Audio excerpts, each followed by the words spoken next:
Good morning, class 12. Our next topic is SN2 reaction.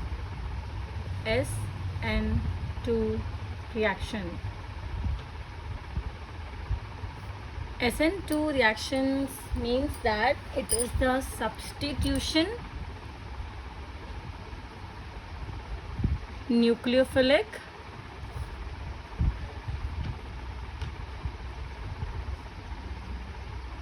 bimolecular reaction. As I have told you, in SN1 only one molecule is involved, so obviously in SN2 there will be two molecules involved. Let us see how. For example, you have a compound which is CH3X. It is reacting with KOH, which is a strong nucleophile. Then in the presence of acetone, which is a polar aprotic solvent, and it will result in the formation of CH3OH plus KX.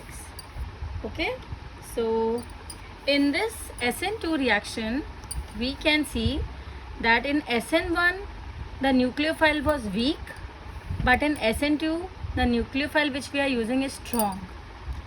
The second difference is that in SN1 the solvent which we were using, that is polar protic, but here the solvent which we are using is polar aprotic.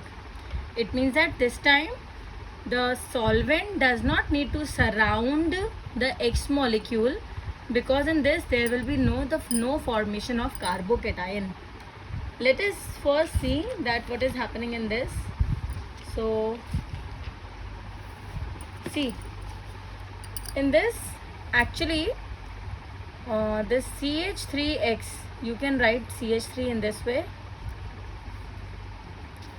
In this SN2, X molecule, which is halogen, it will go slowly, and OH, which is a nucleophile from KOH, it will attack slowly from backside.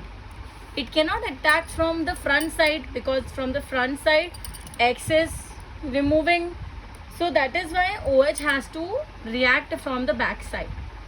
So in this case you can see that here actually a transition state is forming. This is a transition state, TS, and the time for the transition state is 10 to the power minus 6 seconds. This is the life of this transition state. Then what will happen in the next step? Obviously the life of the transition state is very less, so it will break quickly and it will result in the formation of C, H, H, H and OH. So you can write the CH3X in this way, C, H, H and X, so that you will not get confused between these two compounds. So you can see here the configuration was something else, and here the configuration is something else.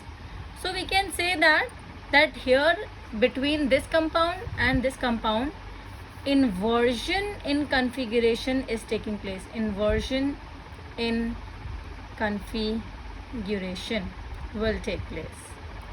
Okay, and what was happening in the SN1?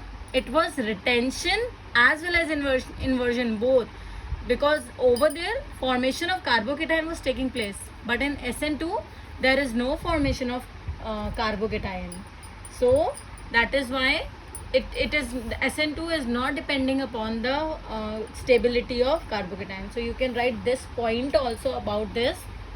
First the point, no carbocation formation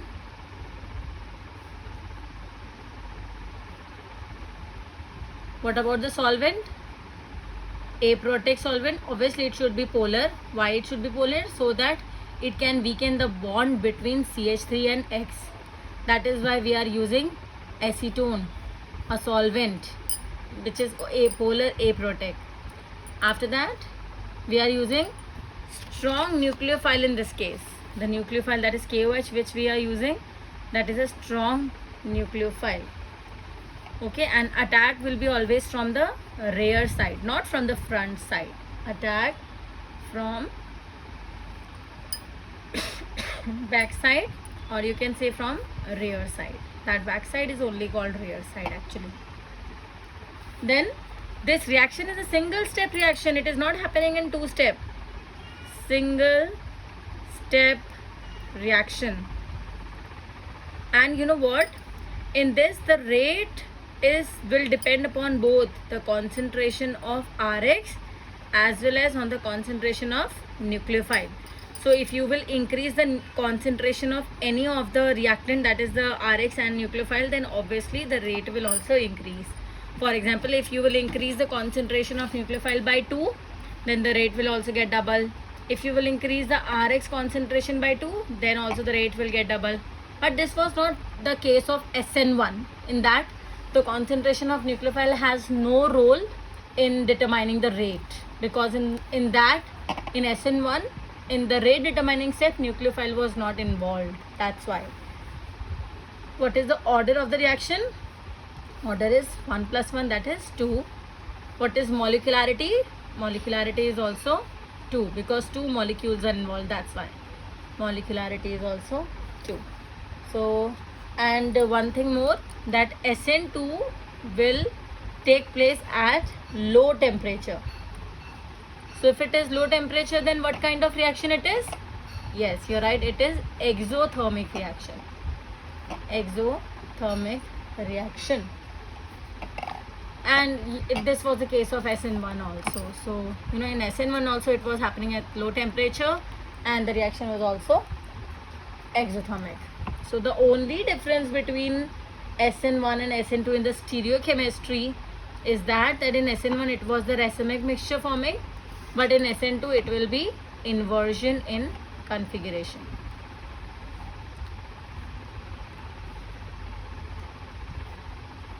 Alright. Now we can see factors which will affect the rate of the reaction. Factors affecting rate of SN2 reaction. First factor which will affect the rate of the reaction is your nature of alkyl halide. Nature of alkyl halide. See, you can say this thing that in case of SN2, rate is inversely proportional to the steric hindrance. So you know this thing, that in tertiary compound the steric hindrance is the most. In secondary the steric hindrance is less than tertiary, and in primary it is least. This is the order of steric hindrance. So obviously what will be the order of rate then? It will be primary greater than secondary greater than tertiary. Why it is like that? Because if bulky groups will present, then attack of nucleophile will be restricted because of the more bulky groups present at the planar position. So that is why in SN1 the order will be 1 degree, 2 degree and followed by 3 degree. So this is the first factor. Next factor which affect the SN2 is the transition state.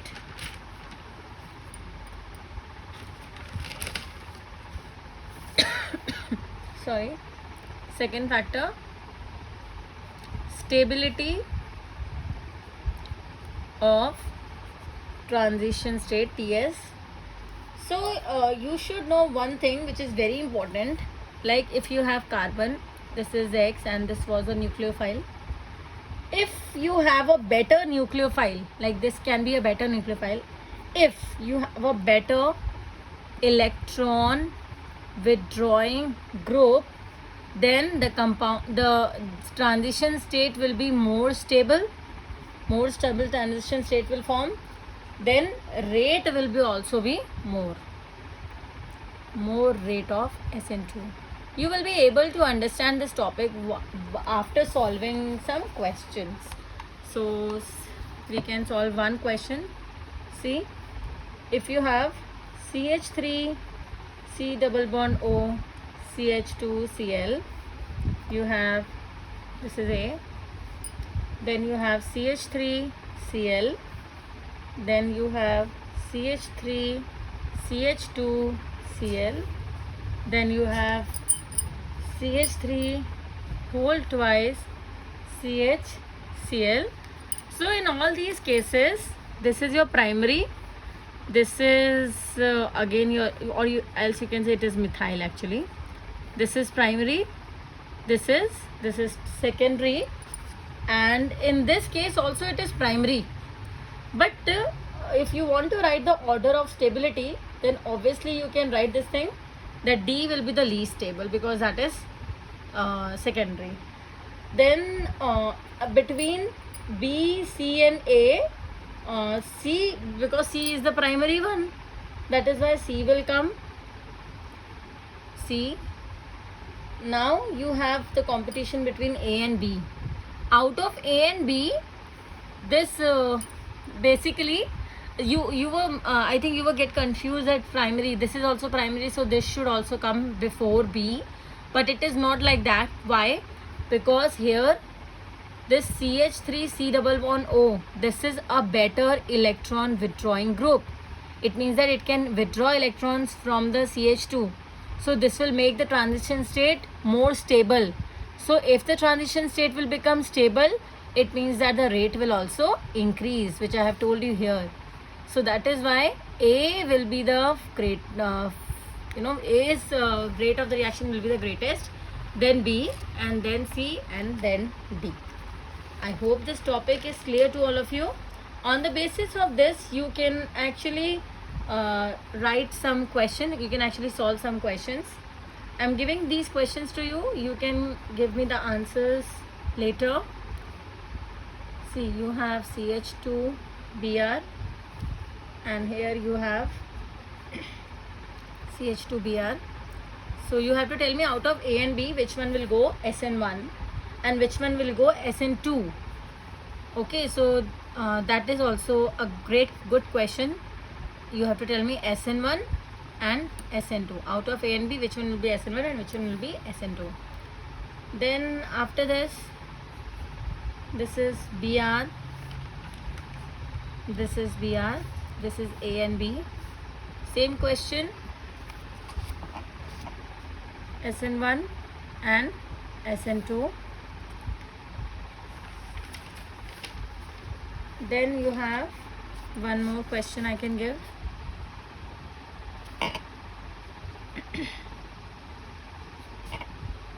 This Br and this one, this is A and B. Which one is SN1 and which one is SN2? Okay. After this, we can discuss the next factor which will affect the rate of the reaction, and that is your nature of nucleophile. Nature of nucleophile. So that is that you should know that if you have a strong nucleophile, then the rate of the reaction will be greater. So that is why you can say that it is directly proportional to the concentration of nucleophile. You can see that strong nucleophile is for SN2, that is OH minus, Cn minus, O minus, and pH will attach with it.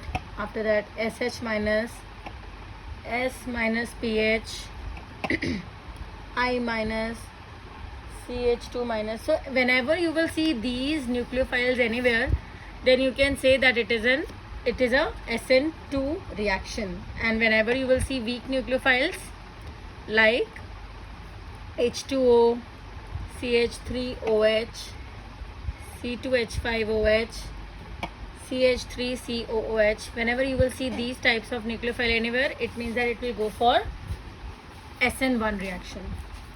The next factor which is affecting the rate of the SN1 is nature of solvent.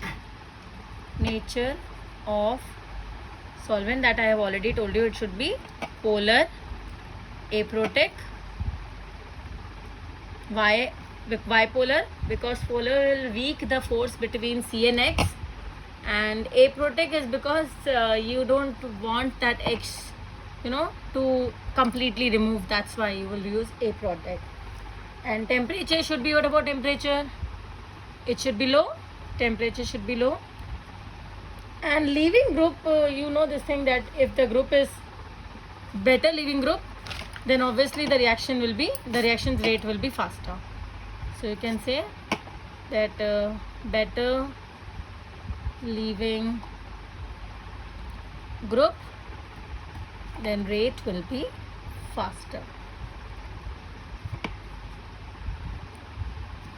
Kindly watch my SN1 video and SN2 videos both, and then compare the difference between SN1 and SN2.